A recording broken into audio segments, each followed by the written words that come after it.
Selamat malam, Bapak Ibu, rekan-rekan. Apa kabar? Selamat hari Jumat. Selamat datang. Apa kabar semuanya? Kita tunggu beberapa saat lagi. Selamat malam, apa kabar?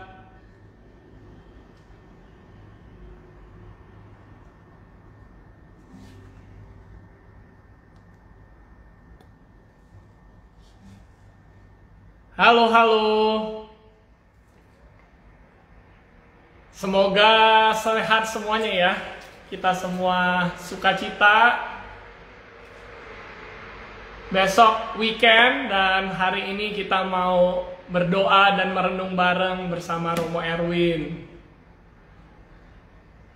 Oke, karena sudah 2 menit menjelang, Bapak Ibu, siapa yang penasaran tema hari ini? Tema hari ini yaitu membantu lansia mengatasi rasa cemas.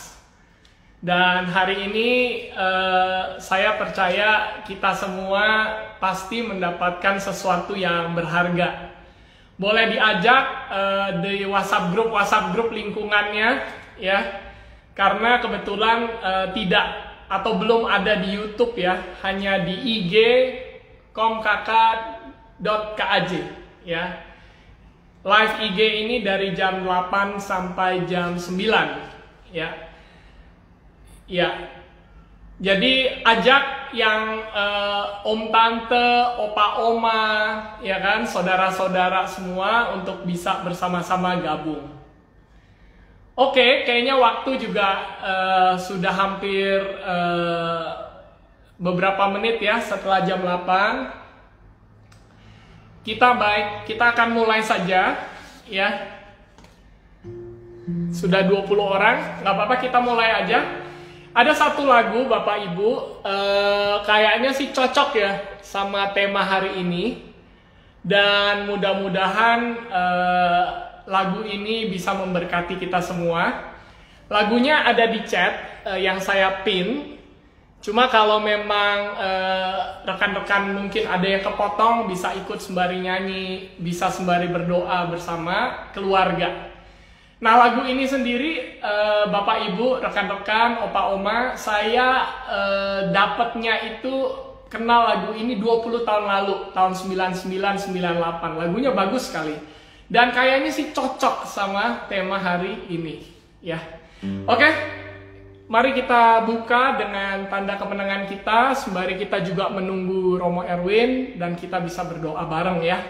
Dalam nama Bapa dan Putra dan Roh Kudus. Amin. Mari kita nyanyi bersama-sama. Ku tidak takut, sebab Kau besertaku. Ku tidak bimbang, sebab Engkau Allahku. Engkau meneguhkanku, bahkan menolongku. Kau batu karangku, Yesus Tuhan. Sekali lagi, ku tidak takut, sebab Kau besertaku. Ku tidak bimbang, sebab Engkau Allahku. Engkau meneguhkanku, bahkan menolongku. Kau batu karangku,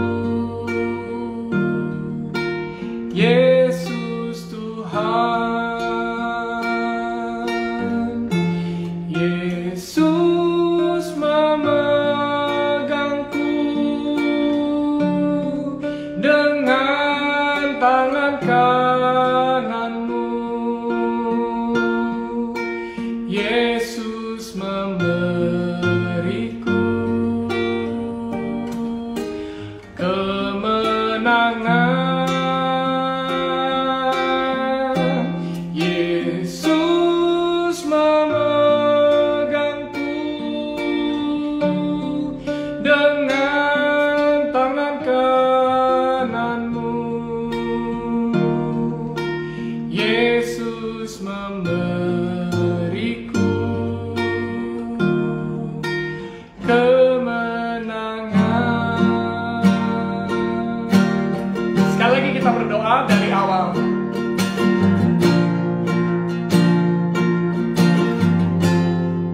Ku tidak takut, sebab Kau besertaku. Ku tidak bimbang, sebab Engkau Allahku. Kau meneguhkanku, bahkan menolongku. Kau batu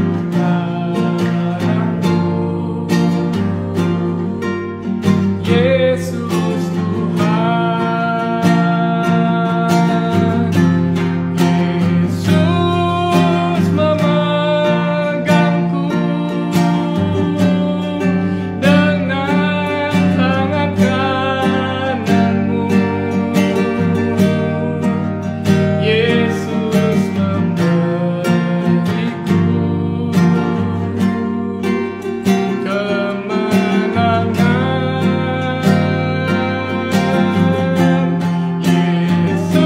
Yesus memegangku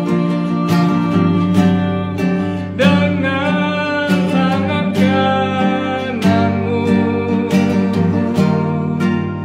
Yesus memberiku kemenangan. Mari kita berdoa bersama-sama. Allah Bapa yang Maha Kuasa, puji dan syukur kami persembahkan kepadamu.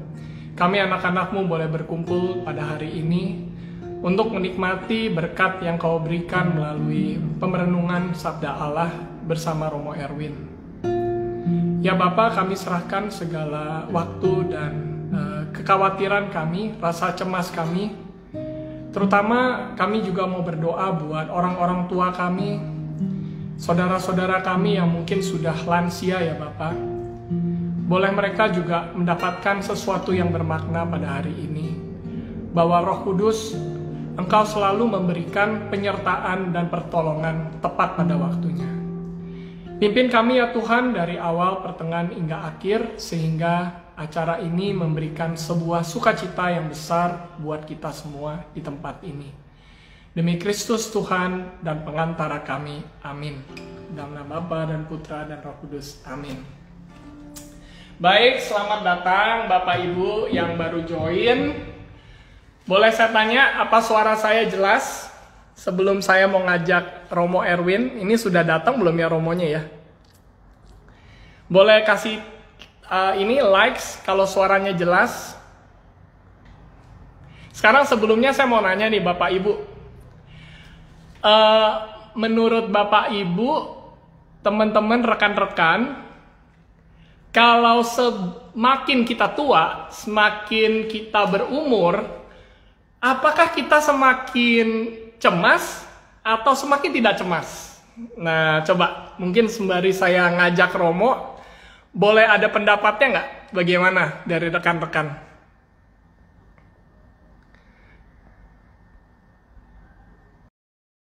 Ya,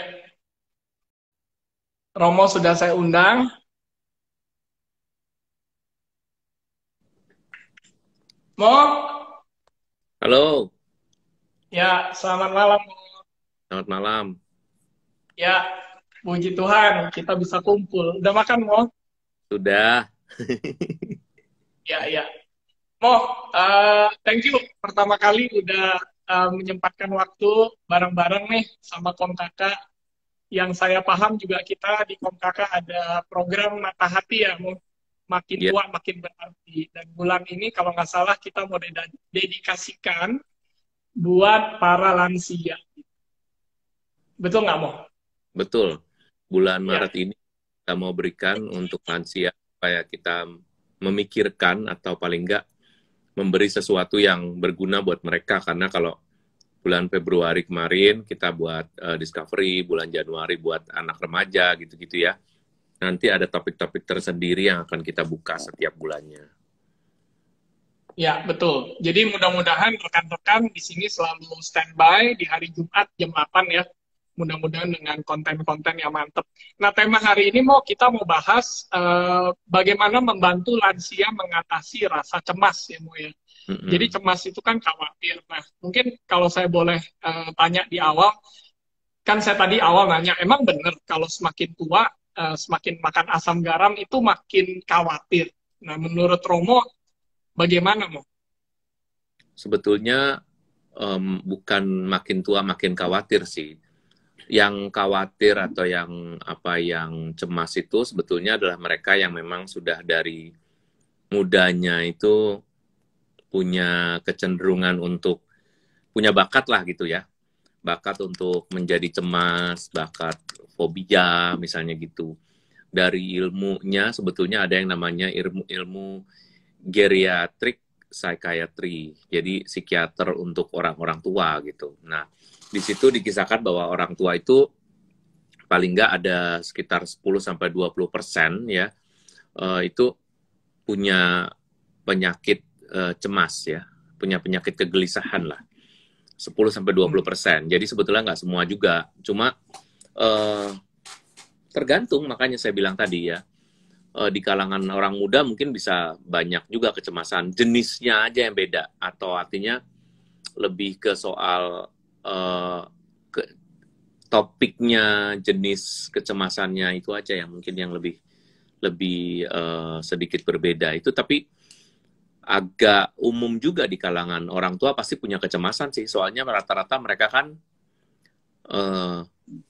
ada penyakit-penyakit degeneratif ya yang mereka alami, atau mungkin juga ada kelemahan-kelemahan gitu-gitu, sehingga mereka dalam arti tertentu punya kecemasan atau juga kekhawatiran untuk merasa sakit, atau mungkin mereka selama ini seperti yang kemarin dalam Instagram saya itu dikatakan oleh Dokter Tessa juga, bahwa mungkin ada yang sudah setahun ini bahkan nggak keluar kayak. Jadi karena mereka takut sakit ya. Dan itu biasanya mempengaruhi kesehatan mental mereka kan, karena mereka khawatir, karena mereka takut gitu.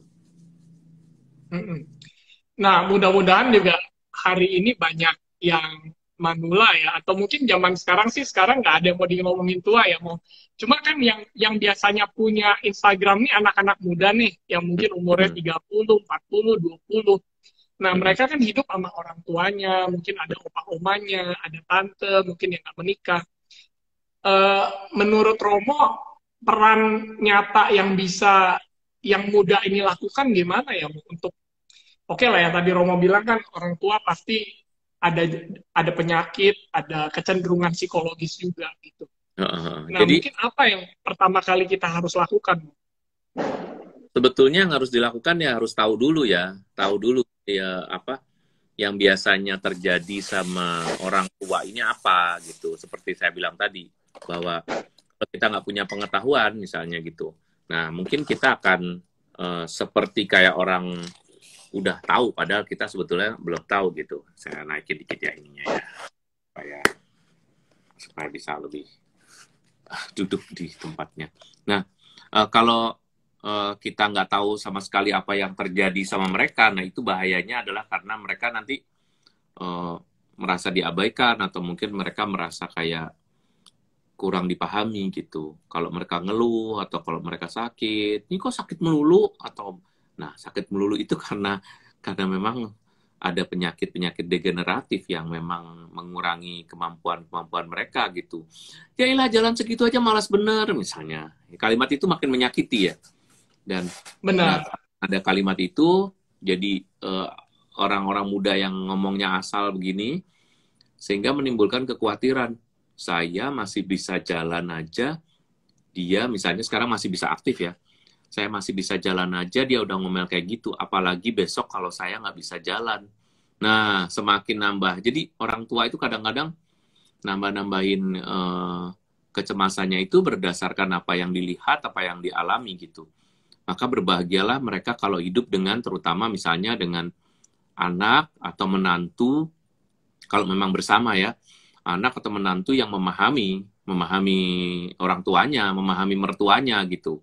Karena dengan dia memahami mertuanya atau memahami mamanya sendiri atau papanya sendiri, bapak ibunya sendiri, menurut saya itu akan lebih membuat si orang tua sendiri merasa yakin, merasa pasti bahwa dia pasti akan terjamin hidupnya, dan itu akan mengurangi kecemasan sih menurut saya. Sangat mengurangi kecemasan dari si orang tua itu sendiri gitu. Jadi intinya jangan dibiarin gitu ya, Bang. Jangan dibiarin ya, yang hidup bersama lansia harus proaktif lah istilahnya ya. Iya, iya. Ambil peran memahami ya. Merawat itu kan nggak harus, sebetulnya dia mungkin akan tidak sakit ya, kalau dia mungkin menjaga perasaan, misalnya dengan bahasa-bahasa yang bagus, mungkin gitu. Nggak usah memanjakan sebetulnya. Kita nggak perlu bantuin semua hal. Jadi orang tua, kecuali mereka yang memang sudah mempunyai kelemahan, misalnya jalannya udah sulit gitu, lain ya harus dibantu. Tapi kalau sepanjang mereka masih bisa dan itu tidak berbahaya, sebetulnya orang-orang muda ini harus membantu anak-anak dan juga menantu-menantu, saya sebutnya gitu aja ya. Itu sebetulnya harus membantu apa yang terjadi sama orang tuanya gitu. Kalau enggak ya mereka akan mengalami seperti tadi, kecemasan. Nanti kalau makin tua makin tidak berdaya, mereka mungkin makin tidak dihargai lagi gitu aja. Sebetulnya itu sih. Dan kayaknya menggulung ya, Mo ya. Kalau kita nunda-nunda atau tunggu istilahnya cemasnya makin parah, malah lebih susah untuk jadi lebih sembuh lah istilahnya. Cuma kalau balik lagi, Mo, misalnya anak orang-orang yang pernah sharing sama Romo ya, kan mungkin manula itu yang rata-rata udah nggak bekerja secara aktif, yang udah punya anak, tapi mungkin anaknya udah di luar negeri, atau pisah rumah, atau punya cucu. Biasanya contoh-contoh apa sih, Mo? Mana yang Romo bilang, Anda cemasnya itu wajar, Anda cemasnya berlebihan gitu. Mungkin ada batasan nggak sih, Mo, yang biar yang denger nih kadang-kadang juga, oh iya ya, gue nggak boleh segitunya ya kalau cemas gitu loh. Ya, ya. Kadang kecemasan itu berasal dari pikirannya sendiri ya. Pikirannya sendiri. Orang tua itu kan lebih banyak merenung. Misalnya apalagi yang sudah pensiun tuh biasanya ya. Nah, sebetulnya kalau secara psikologis jumlah yang cemas itu lebih banyak perempuan dibandingkan yang laki-laki. Jadi kecemasan kaum perempuan itu jauh lebih banyak dibandingkan kecemasan kaum laki-laki di usia tuanya.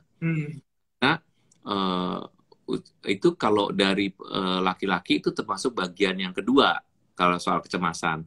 Biasanya kalau laki-laki itu mungkin soal pencapaian yang sudah nggak ada, sehingga mungkin kepedeannya turun gitu ya, kepercayaan dirinya turun. Tapi kalau perempuan ini soal kecemasan, karena perempuan berdaya, mungkin masih sehat juga, mungkin masih lebih kuat dibandingkan laki-laki, dan kemungkinan juga masih punya hobi ngomel, hobi ngatur ya kan, sehingga saya suka ngomong begini, yang diciptakan sendiri itu apa, misalnya, aduh saya tuh takut kalau misalnya anak saya itu sekarang aja udah, ya saya seperti contoh saya tadi sih, sekarang aja dia udah berani, gimana nanti kalau ini, Bu, saya bilang gini, semakin ibu memikirkan itu, ibu nanti akan sakit. Kalau ibu sakit, apa yang ibu pikirkan akan terjadi. Sekarang ibu berpikir waktu itu sih sebetulnya si orang tua ini belum tua-tua amat sih. Waktu itu baru 61 kayak gitu ya, baru memasuki. Saya bilang, ibu kan masih bisa melakukan apa-apa sendiri. Justru ibu harus punya cita-cita yang baik supaya bisa melakukan apapun itu sendiri gitu, saya bilang. Karena dengan begitu mengurangi kemungkinan terjadinya apa yang ibu takutkan tadi. Saya bilang begitu. Karena kalau nggak dikasih tahu begitu, dia makin takut, makin jelek juga situasinya. Nah, kalau yang normal-normal, misalnya itu soal dia misalnya menjaga supaya aduh saya takut Romo, saya takut makan nasi terlalu banyak karena ada gulanya. Romo saya takut ini. Mm-mm. Ibu udah dicek belum? Udah dicek belum gulanya? Udah sih, nggak apa-apa. Cuma saya takut kalau makan manis-manis saya kurangin deh.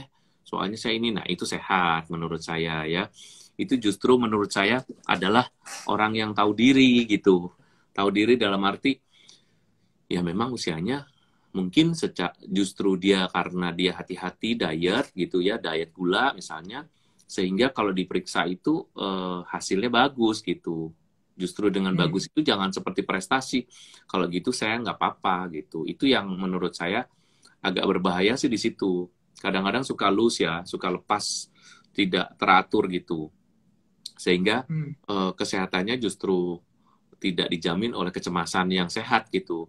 Menurut saya Mm. kecemasan itu juga diciptakan oleh Tuhan sebagai usaha untuk self defense ya, atau pembelaan diri yang baik gitu, Mm. diri gitu kan, yang seperti saya sampaikan juga dalam Instagram saya gitu, bahwa kalau orang tanpa cemas itu dia nggak takut, dia nggak hati-hati gitu. Nah, Mm. kecemasan itu sama mirip-mirip nanti dengan ketakutan ya. Cuma kalau cemas itu kan belum terjadi. Kalau takut itu Mm. eh, tak, kalau sebetulnya kalau dia merasa takut sebetulnya cemas gitu kalau sebelum terjadi. Tapi begitu terjadi di depan mata, waduh dia gemeter, dia apa? Nah, itu takut namanya Shock. gitu. Kecemasan itu lebih ke yang future ya, lebih ke yang Ya. masa kemudian gitu. Entah itu sehari kemudian, sejam kemudian, itu namanya future atau masa depan itu yang akan datang gitu. Biasanya lebih sekitar itu. Atau misalnya kecemasan yang tidak perlu itu adalah soal keterbatasan dalam otoritas, kemampuan maksudnya gitu, kayak ibu-ibu, waduh saya nggak bisa ngatur lagi, ini ada menantu di sini. Nah itu tuh sebetulnya harusnya siap-siap ketika masih masih muda kita bisa mengatur. Tapi begitu kita sudah sampai di usia senja, harusnya hobi kita tuh dimulai dari sesuatu yang kita sukai sendiri. Jangan hobi ngatur orang, karena kalau hobinya ngatur orang, itu bisa bertentangan dengan orang yang tidak mau diatur, yaitu siapa? Mungkin kalau anak-anak udah biasa diatur, oke ya, mungkin anaknya sendiri. Tetapi sesudah mempunyai menantu, hal ini biasanya akan menjadi masalah karena belum tentu si menantu itu mau diatur karena dia anak orang gitu. Mungkin dia Mm. lahir dari keluarga yang ibunya atau bapaknya itu tidak ngatur, jadi dia udah terbiasa bebas. Kalau dia masuk dalam keluarga yang ngatur, berarti dia akan bermasalah denganmu gitu. Maka Mm. sebaiknya kalau bisa, kalau saya sih lebih suka bahwa orang tua itu hidup dalam damai gitu ya. Dalam damai artinya suka punya punya hobi sendiri, misalnya hobi merawat tanaman, hobinya masak gitu ya, yang tidak perlu mengganggu kebebasan dari orang baru yang ada di rumah gitu, baik anak-anak maupun menantu maupun cucu-cucu gitu. Mm. Kebersamaan itu kan tidak harus me, saling menguasai ya, tetapi bisa hidup Mm. dalam mana yang memang mereka, waduh kangen nih masakannya eh, eyang, masakannya oma misalnya gitu. Nah omanya masak. Tapi misalnya Mm. mereka nggak ngomong, ya udah jangan dipaksa gitu, supaya nggak timbul Mm. permasalahan. Kalau udah timbul permasalahan nanti cemas sendiri, gelisah sendiri. Mm. Saya nggak dihargai lah, saya nggak ini. Biasanya begitu sih. Kecemasan itu Jadi kurangnya penghargaan. kalau aku tadi nangkep ya, kalau kata kuncinya Romo, kebanyakan ibu-ibu ya, yang mungkin lebih banyak. Kalau Iya, kita kan dalam pas topik hari ini, melanda ibu-ibu, melanda ya nenek-nenek. cemas yang berlebihan dan Iya, dimulai dari pikiran. iya betul. Dan mungkin kalau gitu kan lebih banyak bisa harus berani curhat ya Mo ya. Cari teman, cari Romo, cari mungkin anaknya untuk mengutarakan apakah kecemasan mama atau kecemasan papa itu kadarnya masih oke atau enggak. Cuma saya juga mikir kan, mau sekarang semua orang apalagi lagi COVID, terus ada yang bisnisnya lagi nggak oke, ada yang juga harus kejebak di rumah, anak-anak juga cucu-cucunya mungkin belajar sekarang juga caranya online, Hmm. terus juga orang nggak usah ada orangnya manula ya, kadang suami dan istri sendiri juga lebih gampang ribut, ya kan? Ya, ya. Dan bahkan saya kalau ke dokter anak, bahkan anak sendiri bisa stres mau karena di rumah biasanya kan main sama temen-temen. Nah pertanyaannya jadi cemas ini kan pasti ada efek buruknya mau ya, apalagi sekarang lagi COVID nih. Jadi Mm-mm. menurut Romo gimana nih, terutama dari kacamata COVID, Romo sendiri ngelihat nggak Kecemasan itu, dampaknya ini bisa berbahaya kalau kita nggak tangani iya, lebih serius? kecemasan itu kan bisa menurunkan imunitas juga ya, karena kecemasan Hmm, misalnya micu penyakit paling banyak itu biasanya penyakit yang lambung ya, karena lambung itu sangat oke. berkaitan dengan kecemasan, sangat berkaitan dengan hati, feeling yang cemas itu langsung asam lambungnya naik, apalagi kalau sudah punya ya. Kalau belum punya Hmm, pun biasanya juga akan naik ya. Terus nanti ada apa misalnya dia mengalami perspirasi atau mengalami keringat keringat dingin atau apa gitu karena saking cemasnya, atau misalnya mengalami yang paling parah itu sampai misalnya dia sangat takut bisa mengalami depresi juga gitu. Nah kalau hmm. udah depresi ini karena COVID misalnya, karena tidak berani keluar atau mungkin karena dia mungkin takut ketemu orang, padahal sebetulnya pengen ketemu orang, yang namanya apalagi kalau itu ibu-ibu ya, kan pengen banget ketemu orang Hmm. kan. Nah Ketemu misalnya nggak cucu ketemu, apalagi ya, Mas? nah mau cucu misalnya, cucunya nggak dikasih sama Hmm. ya misalnya, wah ini menantu kejam juga. Sedih amat. Menantu yang kejam tuh banyak nih, gini nih menantu yang kejam tuh maksudnya bercanda dan serius nih, antara bercanda dan serius. Jadi wah mumpung nih, jadi nggak bisa diganggu. Maaf ya sekarang lagi soalnya begini, jadi dibuat pak jangan ini, jangan kesini dulu soalnya lagi begini begini, mumpung jadi nggak ganggu. Nah sebetulnya itu kejahatan juga ya, karena orang tua bagaimanapun juga di Indonesia ini sangat membutuhkan extended family, atau misalnya seperti cucu, seperti sepupu dan lain sebagainya, itu kalau ketemu lebih menyenangkan. Nah, kalau misalnya dia sampai dibiarkan berlarut-larut, ini bisa menimbulkan depresi juga bagi orang tua yang tipikalnya depresif ya, yang sudah mempunyai kecemasan tingkat tinggi biasanya. Tapi ada orang yang memang dari sananya itu memang sabar. Orang yang sabar itu paling paling bahagia ya di usia tua. Kenapa? Karena dia mungkin nggak terlalu sampai mengalami depresi berat karena harus begini harus begitu, karena sudah terbiasa nerimo gitu. Orang-orang yang hidup di Jawa misalnya ya, yang biasa menerapkan kata nerimo itu biasanya tingkat kecemasannya juga kurang, tingkat kecemasannya juga tidak terlalu banyak. Jadi kita mungkin bisa menurut dan meniru apa yang ada di budaya Jawa, di tradisi Jawa ini gitu. Tapi Hmm. sebetulnya itu kan bukan milik tradisi ya. Itu sebetulnya Hmm. semua orang bisa melakukannya kan gitu. Semua budaya juga Hmm. bisa, cuma orang Jawa ada kata nrimo ini yang kemudian diterima menjadi bahasa Indonesia dengan tanda petik nrimo gitu, artinya menerima. Kalau kita menerima situasi, otomatis tekanan atau stresnya itu juga akan berkurang kan. Kita menerima situasi kita, kaki kita udah nggak bisa cepat, ya terima aja.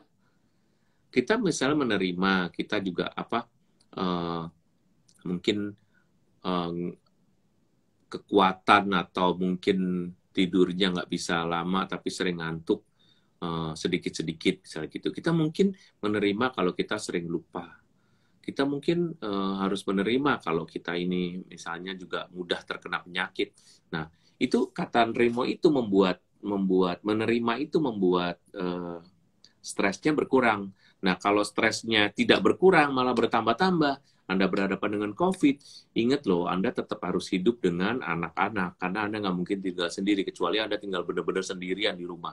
Ya, tetapi kan tetap akan ketemu orang yang akan memberi makan, mengirimkan makanan, membelanjakan, atau pembantu, tetap harus ketemu manusia yang lain kan. Nah, itu berbahaya, maka kita harus bisa menjamin bahwa kita ini jangan terlalu stres ya, karena biasanya menurunkan energi juga. Saya pernah mengalami waktu misalnya kayak orang tua saya pas sakit, itu saya juga pikiran gitu aja bisa menurunkan berat badan. Wah, tapi ini bukan diet ya, Ya. tapi ini suatu Hmm. justru malah jelek gitu loh. Berarti kan ada sesuatu Hmm. bagian dari diri saya yang sebetulnya masih belum terhitung lansia, masih muda, tetapi malah justru dengan pikiran aja begitu, apalagi orang tua gitu, yang dalam Hmm. kondisi serba Benar, kekuatan Romo. pikirkan itu pasti akan lebih cepat lagi reaksinya gitu. bagus kalau nggak ada orang yang menulari. Tapi kalau ada yang menulari bisa, menurut saya bisa berbahaya sih kalau cemasnya berlebihan.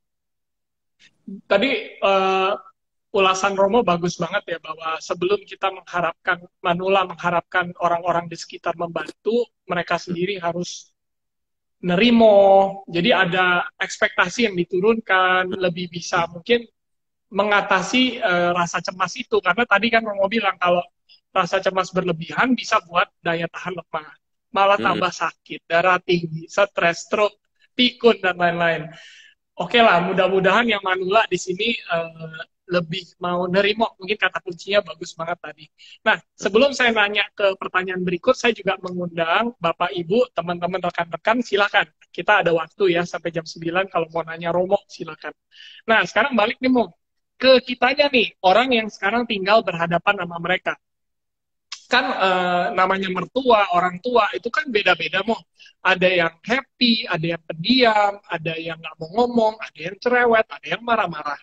Nah, kita tahu nih, mereka semua tuh stres intinya. Semua orang mungkin rata-rata butuh perhatian. Nah, gimana caranya ya mungkin? Tadi kan kita udah bicara tentang permasalahan yang ada di merekanya. Nah, sekarang kita nih, sebagai yang memiliki kekuatan, akal budi, mungkin lagi muda, lagi produktif, gimana sih ngebantuin?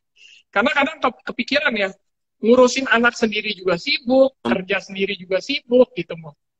Membantu untuk apa? Gimana, Mo? Nggak, bagaimana sekarang kitanya sebagai anak-anak, bagaimana kita sekarang membantu orang tua. Karena kan kita sekarang banyak mikir ya, saya sendiri juga ngurusin ekonomi, bisnis, anak-anak saya sendiri juga sibuk. Nah ini kan kadang suka jadi drama ya, Mo ya, antara orang tua mau diperhatiin, sedangkan kita juga. Jadi memang sih tanggung jawab kita juga. Tapi gimana caranya, Mo? Sebetulnya kuncinya adalah keseimbangan ya, kuncinya adalah keseimbangan. Kalau memang kita seimbang, perhatian pada keluarga, dan yang kedua adalah perhatian pada orang tua, jadi menempatkan orang tua di posisi kedua itu adalah normal, ya.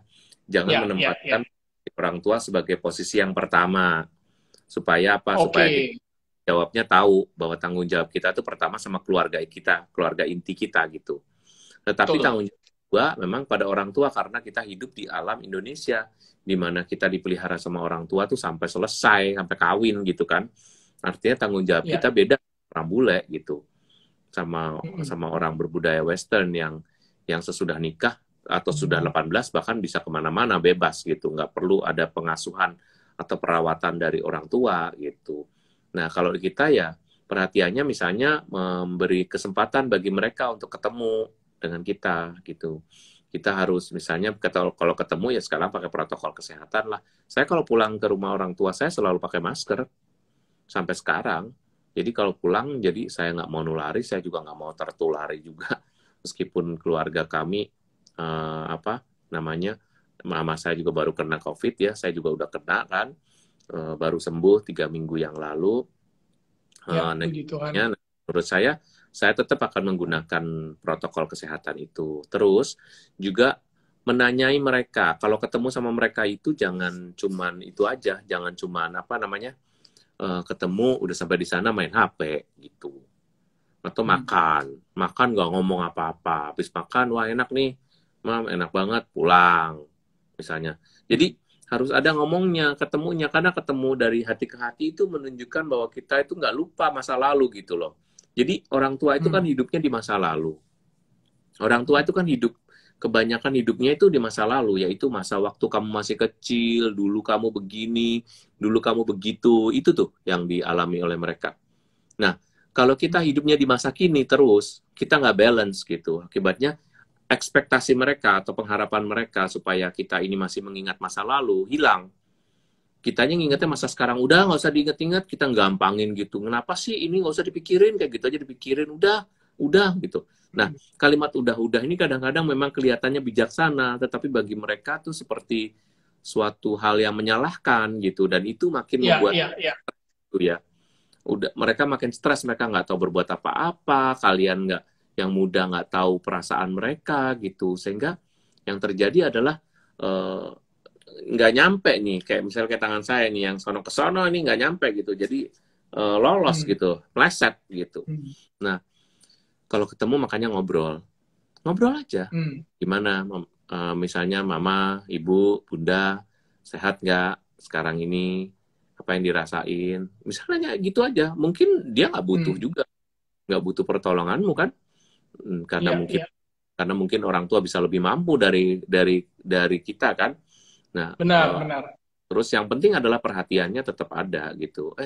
Indah lo Hmm. masakannya, aku jadi inget waktu itu misalnya lagi makan ini, masakan paling gini mau paling enak itu misalnya masak. Seandainya orang tuanya memang nggak bisa masak, aku inget waktu kita pergi kemana tuh Bu, waktu kita bareng-bareng Bu, waktu ini mah bareng-bareng ke sana itu enak banget ya mah itunya. Misalnya kayak gitu-gitu ngomong yang nggak penting ya, nggak penting Hmm. tapi esensial gitu.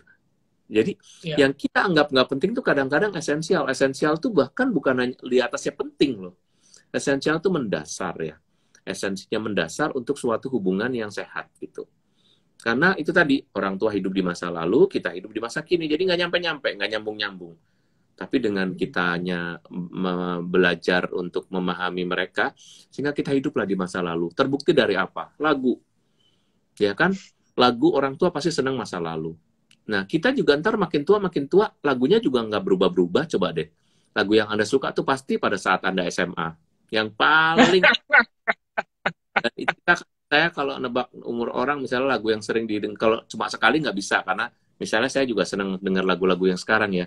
Tapi apa yang disukai pada saat itu, apa yang diapalin langsung, begitu musik pertama, 1, 2, 3, udah tahu nih, wah lagunya ini nih. Nah, itu berarti Anda umurnya segitu, tambah 18 gitu aja. Tambah 17, 18. Kita begitu kan. Apalagi kalau kita udah tua, pasti akan begitu gitu. Bahkan orang makin tua Hmm. makin suka musik yang lembut. Karena dia mengingat masa lalu, masa jayanya. Nah, kita Hmm. hargai masa itu. Ngobrolnya soal itu. Kira-kira gitulah. Saya senang banget mau bilang bahwa secara nature atau naturnya aja generasi sekarang sama itu beda gitu. Jadi emang kitanya yang harus ngusahain ya mau harus Iya, serius kita. gitu. Nggak hanya Uh-uh. sekelebat. Apalagi kalau istilahnya hormat-hormat nggak hormat, kadang nyeletus-nyeletus gitu malah bikin sakit hati gitu ya mau ya. Iya, benar. Nah, saya Malah, juga pikir sih, saya rasa bukan di Asia aja kan, di Alkitab juga kitab suci bilang hormatilah orang tua. Saya mikir kalau ya, Tuhan yang nggak kelihatan aja kita bilang kita sembah, padahal orang tua termasuk mertua mau kita nggak hormatin, berarti itu omong kosong gitu. Nah, tapi iya, sekarang kalau giliran di anak muda seumur saya mau ya, sebenarnya ada juga loh yang kalau udah berantem nih sama mertua, udah kagak mau ngomong, mau bisa setahun udah nggak nyamper, ya kalau mau pergi pergi aja sendiri gitu. Nah itu kan udah dianya cemas, boro-boro kita membantu pasangan kita untuk nolongin. Nah itu ada tips nggak mau supaya di masa prapaskah ini mungkin ya mungkin rekonsiliasi atau apakah yang mulai itu harus dari kita apa dari mereka sih mau gitu? sebetulnya kalau kita menuntut orang tua ya untuk berubah itu sangat sulit sebetulnya. Terus terangnya. Mm-mm. Jadi mohon maaf nih kalau ada om dan tante, opa dan oma yang ikutan nonton ya. Saya harus menyampaikan bahwa untuk usia-usia kalian yang udah di atas 65 tahun, untuk berubah itu sangat tidak mudah. Membutuhkan suatu revolusi batin ya. Supaya kita Revolusi mental. benar-benar gitu. Kadang-kadang Tuhan paksa dengan situasi misalnya.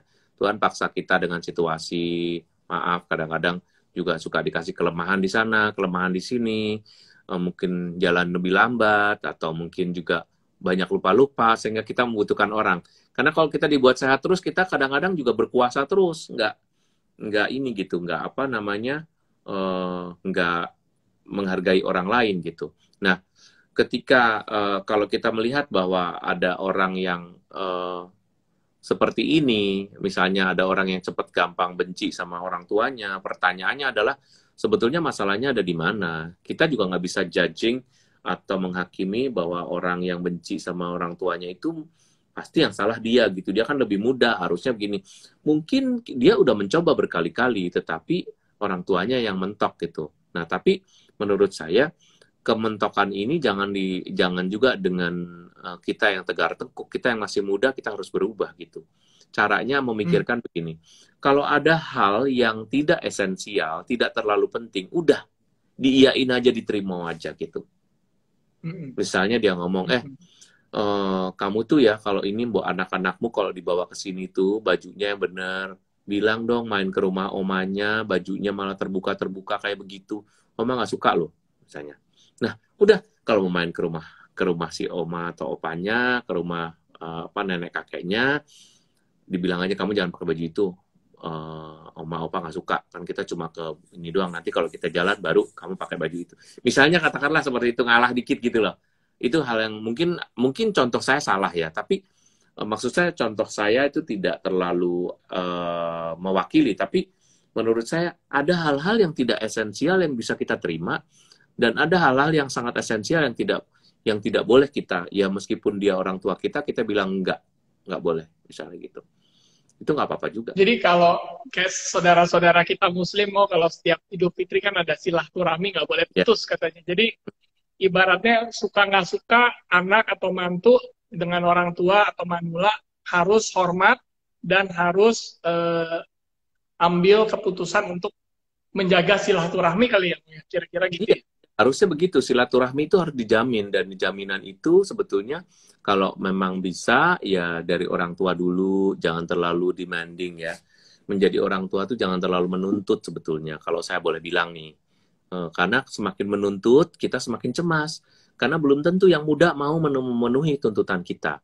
Kalau dia memenuhi tuntutan kita, dia mungkin harus melawan orang-orang di sekitarnya. Karena mungkin misalnya anak kita laki-laki. Kemudian kita menuntut si laki-laki untuk datang. Kamu datangnya jangan seminggu sekali dong, seminggu 2 kali. Nah, mungkin dengan seminggu 2 kali si anak mau, tetapi menantunya belum tentu mau. Dan itu membawa tekanan, dan itu membawa persoalan loh gitu. Udahlah seminggu sekali nggak apa-apa gitu kan misalnya. Atau mungkin yang terbiasa 2 minggu sekali. Kamu jangan 2 minggu sekali dong, tanya dulu bisa nggak. Kadang-kadang boleh loh seminggu sekali, misalnya gitu boleh. Jangan ngotot, jangan ini. Supaya jangan terlalu banyak tuntutan yang membuat masalah yang tidak perlu gitu. Nah, tetapi kalau memang itu sesuatu yang memang esensial ya kita buat sebagai bukan tuntutan ya. Kita diskusikan apakah memang bisa dipenuhi atau enggak gitu. Kalau bisa dipenuhi ya menurut saya ya udahlah gitu. Sama-sama tahulah gitu. Yang muda juga bisa mengerti betul apa sisi baik dari permintaan orang tuanya. Kadang-kadang kan permintaan orang tua tuh berbeda dengan orang muda ya, tetapi kadang permintaan orang tua itu juga baik juga gitu. Kita yang lupa gitu loh. Kamu udah lama lo nggak kesini. Emang kenapa? Kalau lama kan kalau aku punya waktu juga aku pasti kesini. Tapi dengan tuntutan orang tua tuh kadang-kadang kita diingatkan juga bahwa memang kita selama ini udah lupa gitu. Lupa untuk silaturahmi ke orang tua, lupa untuk ngobrol sama mereka gitu. Jadi orang tua itu bisa menjadi pengingat juga, reminder, nggak selamanya jelek. Bahkan banyak hal-hal yang baik muncul dari permohonan-permohonan orang tua gitu. Nah, kita ada beberapa penanya nih, Mo. Cuma saya boleh rangkum sebentar sebelum kita ke pertanyaan, karena tadi komentar Romo bagus. Jadi dari sisi manulanya harus nerimo, kemudian boleh menuntut, tapi tidak boleh berlebihan. Sedangkan yang muda harus hormat dan menjaga silaturahmi. Harus tetap mengusahakan. Yeah. Nah, terima kasih, Mo. Nah, sekarang kita ke pertanyaan. Ini ada beberapa ya. Yang pertama dari NNYS9. Bagaimana mengatasi lansia yang mengalami kecemasan dan rasa curiga yang berlebihan? Kecemasan dan rasa curiga itu biasanya udah dipupuk sejak muda ya. Jadi tidak ada orang tua yang tiba-tiba jadi cemas dan curiga kecuali dia mengalami trauma misalnya ya. Traumanya macam-macam, misalnya pernah kecurian, pernah hilang barang-barang berharganya, sehingga dia curiga, cemas, itu mudah tuh. Orang tua paling mudah. Sedangkan orang muda bisa nyari lagi gitu. Karena orang tua nggak bisa cari lagi, masalahnya kayak gitu ya. Nah, bagaimana dengan orang yang mudah curiga? Nah, kita tanya aja, kita ajak ngobrol. Biasanya yang kurang tuh kita tuh nuntut mereka berubah, tapi kita nggak ngajakin ngomong gitu loh. Atau kalau ngomong kita udah keras duluan gitu. Sebetulnya ngomong dengan orang tua tuh mudah kok kalau kita bisa ngertiin dia, dan kalau memang ada hal yang saya bilang tadi yang tidak terlalu esensial yang bisa kita terima aja gitu. Nah, memang jauh lebih mudah orang yang tidak tinggal bersama dengan orang tua daripada mereka yang tinggal bersama. Kalau tinggal bersama orang tua rumit sebetulnya. Rumitnya adalah karena dia ketemu tiap hari, tuntutannya ada tiap hari gitu.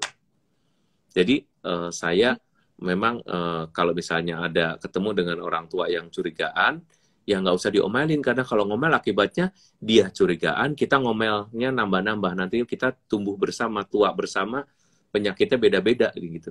Kalau bagi saya sih curigaan, kita tanggapi aja dengan santai misalnya.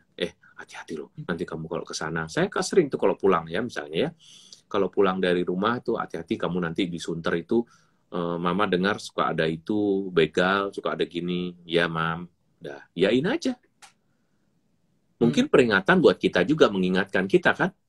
Tetapi ya udah nggak usah dia, curiga mulu, ngapain sih orang itu di sana nggak ada. Saya juga nggak pernah dengar selama ini, nggak pernah ada ini. Malah jadi berantem gitu kan.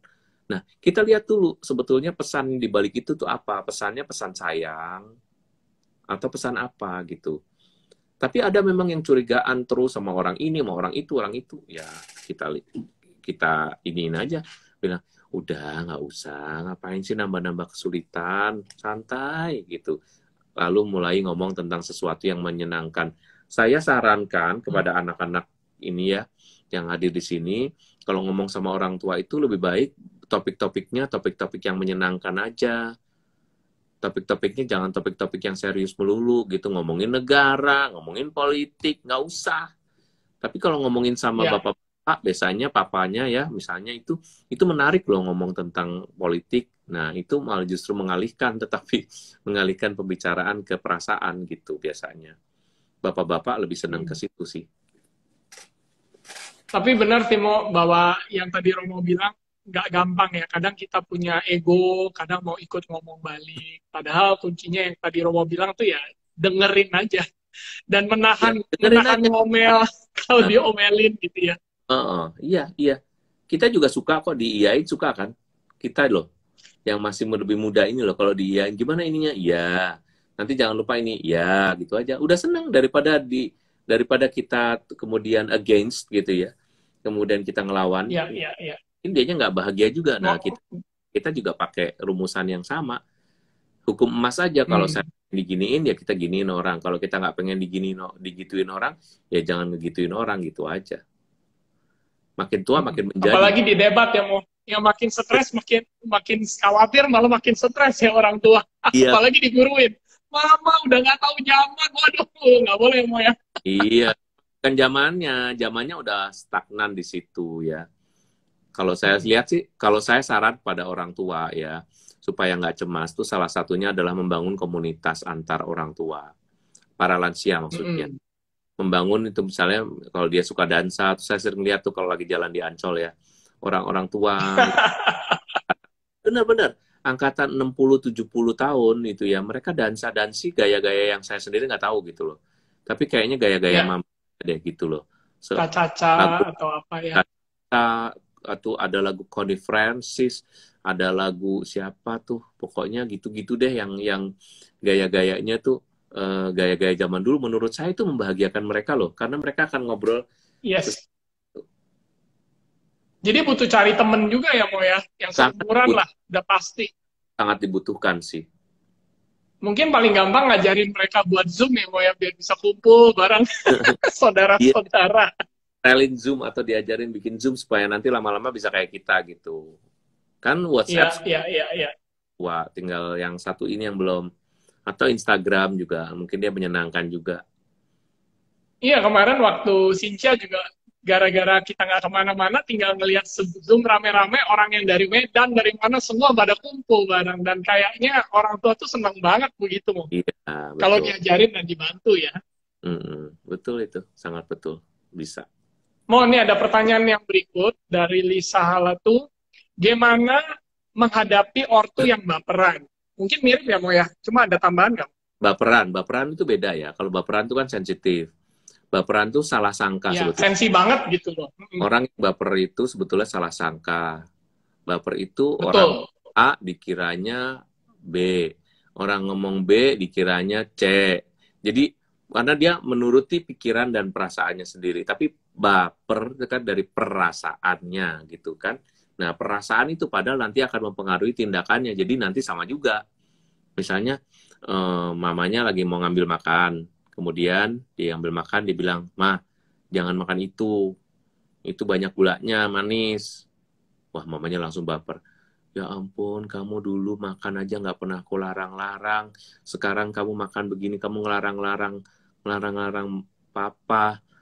Padahal papa cuma ngambil satu," gitu. Udah, jadi udah ke bawah-bawah ya, apalagi bapak-bapak misalnya. Apalagi ibu-ibu yang sudah sepuh gitu. Wah, itu udah baper banget. Nah, menghadapi itu kasih tahu, jelasin. Kalau kita bisa lihat, sebetulnya paling bagus tuh kalau ada orang tua yang baperan, anaknya juga sensitif. Tapi sensitif positif. Dia ngeliat, "Loh, kok mamanya berubah rupa atau papanya berubah rupa lagi. Berubah apa? Mimiknya, berubah air mukanya gitu. Oh, berarti dia mungkin sakit hati. Bukan maksudnya nggak boleh loh, kan ini gulanya banyak, yang lain lebih ini gitu, jelasin. Nah, dengan penjelasan itu langsung sembuh pada saat itu. Cuma kadang kan kita kurang peka, Benar-benar. kita nggak peka terhadap itu. Iya, kadang kita merasa ngomongnya dengan gaya nyuruh, tapi lupa ngejelasin kenapa. Betul, Mungkin jadi betul. salah nangkep gitu ya, Mo, ya. Iya, jadi kalau kamu Mungkin nggak, satu hal juga, kalau misalnya ngomong, saya ngomong sama orang tua. Kadang kalau strategi saya di rumah, kadang istri saya juga ikut nimpalin alasannya. Jadi bahwa seakan-akan kita berdua memikirkan kebahagiaan mereka. Padahal betul. kalau saya ngomong sepatah kata, kadang mikirnya malah mungkin bisa jadi yang tadi tuh, apa namanya, malah agak curiga, baperan gitu ya. Jadi Bukan maksudnya mama aku baperan, bukan. Contoh.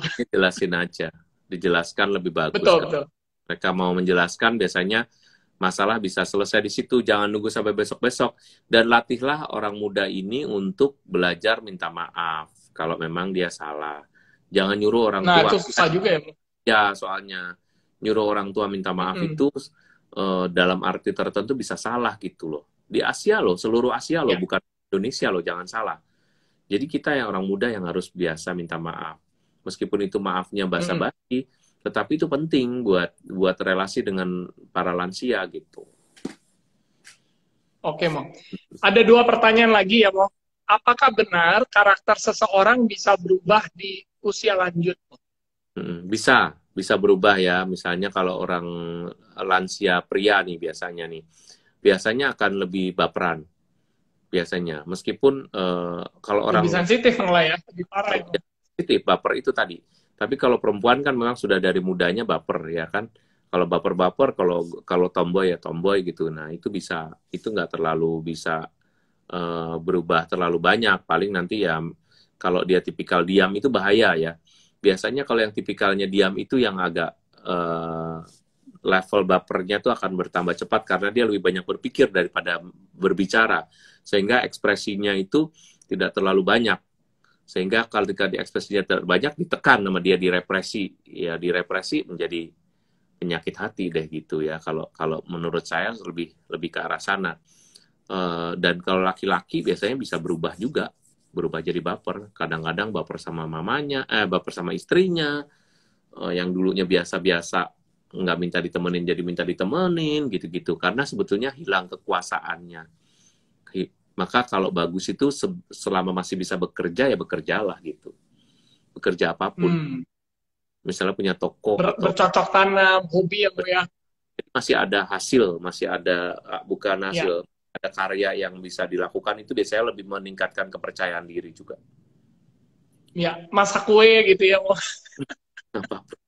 Bisa juga opa-opa mulai masak kue ya, Mo. Jangan Boleh, hanya oma-oma aja, sekarang kan trennya bisa berubah. ya, karena dia masih masak di usia tua. Kalau papa-papa kan selesai kerja udah berhenti semua. Nah itu yang salah Iya, sebetulnya. iya, Sama sekali. iya, iya. Mungkin yang terakhir, Mo, sebelum kita kita doa tutup ya. Bagaimana menghadapi orang tua yang bicaranya udah nggak benar karena kerusakan otak ya. Jadi susah ya. Ya, ya. Kalau ini ya disabar-sabarin aja. Kalau udah terjadi kerusakan otak tuh kan berarti dia pikun ya, misalnya mengalami kepikunan ya. Nah, kepikunan ini juga sesuatu yang berasal dari sesuatu yang natural, tapi bisa juga karena ke obat-obatan, mungkin juga karena gaya hidup, mungkin juga karena drugs, bisa juga ya. Nah, kalau misalnya udah mengalami ini ya disabar-sabarin aja. Kerusakan otak kan kita bukan dokter. Kalau bisa dibawa ke dokter ya silahkan, tapi kalau nggak bisa ya, kalau nggak bisa lagi harus diterima. Itu sebagai bentuk dari dege- hal yang bersifat degeneratif dari orang tua kita gitu. Saya kira itu. Iya, iya. Ini karena rekan-rekan Bapak Ibu ada limit di IG ya. Jadi mungkin ada 2 pertanyaan lagi. Mungkin kita ambil satu aja ya. Mohon maaf, Olive. Atau mungkin saya rangkum aja. Jadi mungkin untuk penutup mau bagaimana kalau kita kesel sama orang tua yang pengen kita cuma pengen curhat, tiba-tiba mereka malah curhat balik bahwa mereka kangen ke cucu-cucunya, anak-anaknya karena nggak bisa jalan-jalan. Kayaknya tuh tadi udah dibahas ya, klasik lah. Tapi yang terakhir nih mau gimana kalau orang tuanya kita itu nyata banget pilih kasih? Gimana cara kita benar-benar mau deket sama mereka gitu mau? Ya, menurut saya biasanya kalau saya menghibur para kaum terzolimin adalah gini. Biasanya kalau kita nggak terlalu mendapat perhatian dari orang tua itu, memang kita punya sakit hati ya, atau kita punya luka emosi atau luka batin. Tetapi sebetulnya bisa lebih kreatif juga gitu. Jadi salah satu hal yang biasanya berharga ketika kita tidak terlalu diperhatikan dibandingkan dengan saudara kita yang sangat diperhatikan, biasanya lebih mandiri orang yang kurang diperhatikan karena ternyata dia mampu melakukan segala sesuatunya sendiri. Begitu hiburannya. Terima Jadi kasih. selalu ada kebaikan dari apapun Iya, itu ya Bu ya. iya. Dan tetap kita harus memberikan yang terbaik buat orang tua kita. Mm-mm. Oke Mo, udah waktunya kayaknya. Bagus banget diskusi hari ini. Boleh tutup bareng doa Mo Ya, buat kita semua. kita berdoa dalam nama Bapa dan Putra dan Roh Kudus. Amin. Bapa yang baik, berkatilah para orang tua kami dan berkatilah kami agar dapat mendampingi dan menjadi teman, sahabat, dan anak yang baik. Semoga Engkau memberi kami semua kesehatan, baik mental maupun jasmani, sehingga kami semua menerima berkat-Mu dengan penuh syukur demi Kristus Tuhan kami. Amin. Semoga Allah yang Maha Baik memberkati kita semua dan orang tua para lansia kita dalam nama Bapa dan Putra dan Roh Kudus. Amin. Terima kasih banget Romo Erwin dan rekan-rekan. Udah banyak nih yang udah join. Kita bertemu mudah-mudahan di beberapa minggu kemudian setiap hari Jumat. Terima kasih Romo. Tuhan berkati teman-teman semuanya.